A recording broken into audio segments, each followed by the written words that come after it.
Hey everyone, Thordan Smash here, living life above the clouds on another 14er. That being said, today we're going to be talking about the esports back and forth going between a lot of pros right now. We're going to cover all of that information. We're also going to go ahead and give out an heirloom. All you got to do is like, comment, subscribe. You guys know the drill, but without further ado, let's jump into today's topic. All right, legends, hold on to your heirlooms because Respawn is doing it once again. This time, not with a pay-to-win skin, but with some esports level prestige, and it might actually be the best one they've done yet. The Apex Legends 2026 ALGS rewards have now been leaked, and they're actually looking really cool, like way better than anything we've gotten in the past. So we're gonna go over what we know so far. Let's start with the big flex piece. This will be an ALGS champion badge. The design features the ALGS trophy locked inside a crystal blue frame with the number 5 stamped right on top. Just in case you forgot, Apex is still clinging to life 5 years later.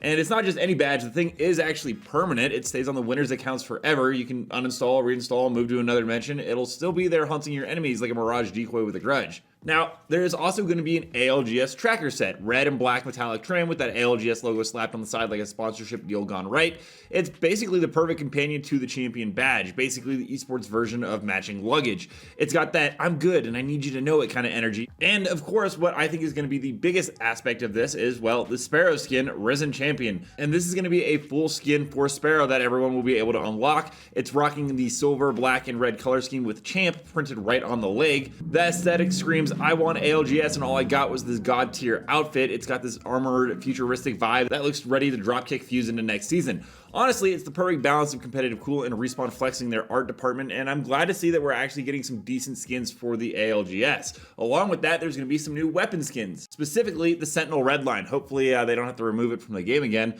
but if you're going to headshot someone from 300 meters away, you might as well do it in style. The skin carries that same championship palette, black, silver, and red, and the ALGS logo front and center. Just to remind everyone that this isn't some random Twitch drop. This is top-tier esports certified bling, and let's be honest, the Sentinel needed this.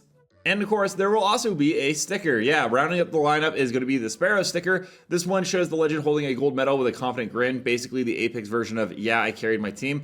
It's playful, it's fun, it's probably the least serious thing in this entire reward lineup, and I'm going to be honest, I'm totally here for it.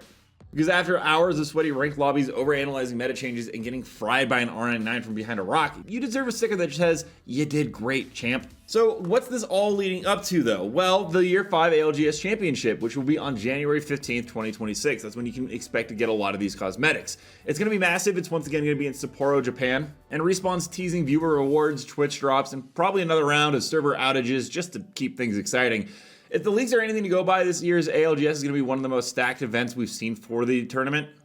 However, we're still waiting to see if we're going to come ahead and continue to get more ALGS in the future, especially with Saudi buying out, well, EA.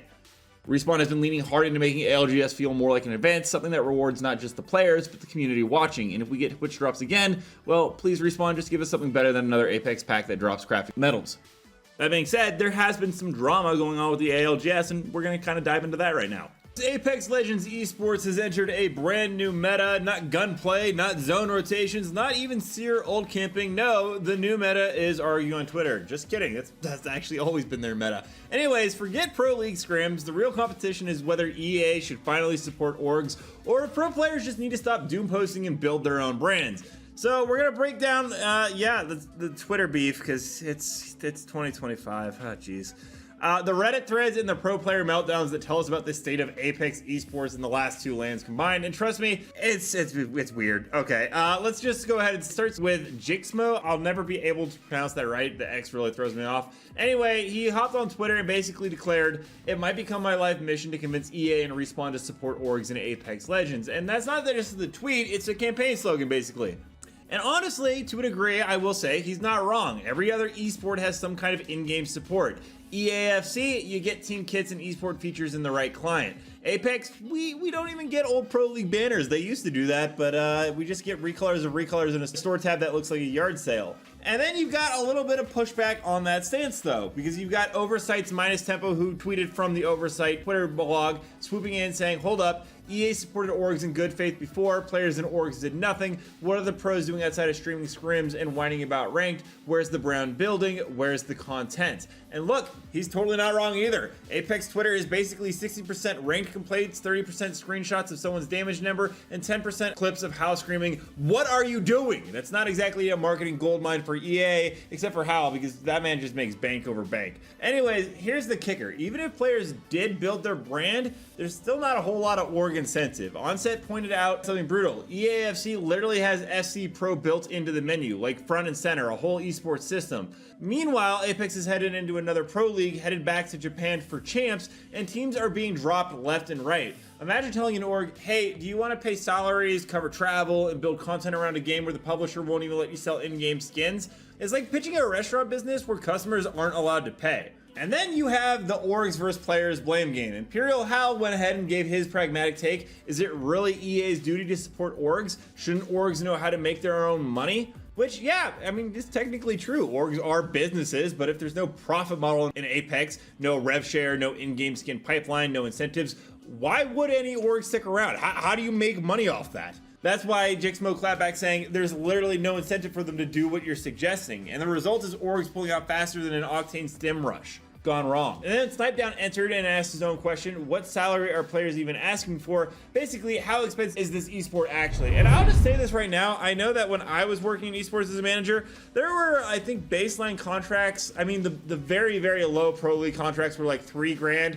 I remember at the time I was leaving Oxygen, there were asks of around $6,000 per player per month. Which, I mean, is just astronomical. For 3 players, that's like, what, 18 grand and no tournaments going on? That's a really tough business model to sell. And players even offered 50% off-season contracts just to give orgs flexibility.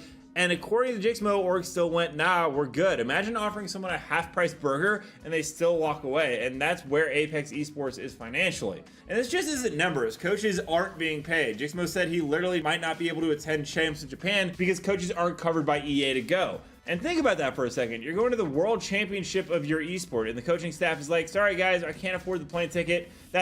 I'll see if I can make a Zoom call. Imagine the NFL telling a Super Bowl team, good luck, but you gotta crowdfund your defensive coordinator's flight. It's clearly the difference between real sports and esports at this point. And over on Reddit, oh boy. You've got a bunch of people pointing out the cycle of rosters disbanding after one bad split.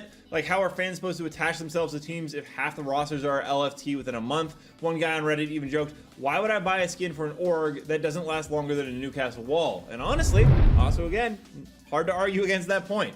Then you got the real gut punch. Multiple commenters saying there's simply no profit margin in esports. Not just Apex, this is actually esports in general. Valorant has Riot propping it up. League and CS2 are giant ecosystems. Apex is basically, it's like the middle child nobody wants to fund. So EA looks at it and goes, why sink money into something that isn't profitable? And that's where Jixmo fires back, player longevity is profit, in-game skins are profit, exposure is profit, which is true, but only if EA actually builds the pipeline. And so far, the only pipeline Apex has built is straight into heirloom recolors. So where does this leave Apex Esports heading into champs? The short version is, we're at risk of another cycle where players grind their souls out, orgs pull out, coaches quit, and EA shrugs because Apex is still making money off cosmetics. But the long version is, unless Apex builds an infrastructure to make esports a financial win for orgs, this scene will always be fragile. Every split will be the survival of the fittest. Players deserve better, fans deserve stability, and orgs deserve a reason to invest. Otherwise, enjoy the Apex Pro League featuring Team Unsigned versus Team Paycheck Pending. That's basically going to be today's video talking about the current state of Apex Legends esports, though. If you like the video, do drop down below, guys. What are your thoughts on the esports issue? Also, don't forget to check my new outdoor channel right here, where I actually have this hike covered on how to lose a ton of weight and get in shape. And until next time, everyone, keep slaying the aliens.